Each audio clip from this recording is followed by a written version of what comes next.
आणि आता जागतिक स्तरावर परिणाम करणारी एक बातमी आहे। विमानांचं उड्डाण रद्द, बँकांच्या सेवा ठप्प, शेअर मार्केट बंद, आरोग्य सेवा कोलमडली, टीव्ही चॅनल्स देखील बंद। कम्प्युटरवर आधारित असलेल्या जगभरातल्या सेवांना आज मोठा फटका बसलाय आणि हे सगळं घडलंय ते मायक्रोसॉफ्टच्या सर्व्हरमध्ये बिघाड झाल्यामुळे। जगभरात मायक्रोसॉफ्ट ऑपरेटिंग सिस्टीम वापरणाऱ्यांची संख्या मोठी आहे, त्यामुळे अचानकपणे मायक्रोसॉफ्टचं सर्व्हर डाऊन झाल्यामुळे त्याचा फटका अनेक क्षेत्रांना बसलाय। क्राउड स्ट्राईक अपडेटमुळे ही समस्या निर्माण झाली। नेमकी समस्या काय आहे याचा शोध लागल्याचं मायक्रोसॉफ्टने म्हटलंय, पण सेवा पूर्ववत व्हायला आणखी काही तासही लागणार आहे।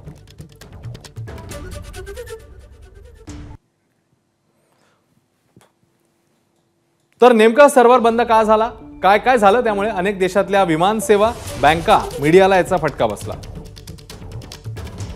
भारतासह जपान, ऑस्ट्रेलिया, इंग्लंडमधल्या विमान सेवांना फटका बसला। जगभरात अनेक विमान सेवा रद्द आणि विलंबाने पाहायला मिळाल्या। अमेरिका एअरलाइन्स, डेल्टा आणि युनायटेड एअरलाइन्सने विमानं रद्द केली। जर्मनीत बँकिंग, टेलिकॉम, मीडिया, विमान सेवांना फटका बसला।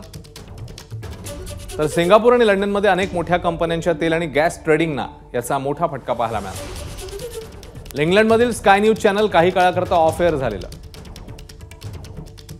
तर इंग्लंड आणि जर्मनीत हॉस्पिटल्सवर देखील याचा परिणाम झाला। ऑस्ट्रेलियातील पेमेंट सेवेवर परिणाम झाला। लंडन स्टॉक एक्सचेंज ठप्प झालं।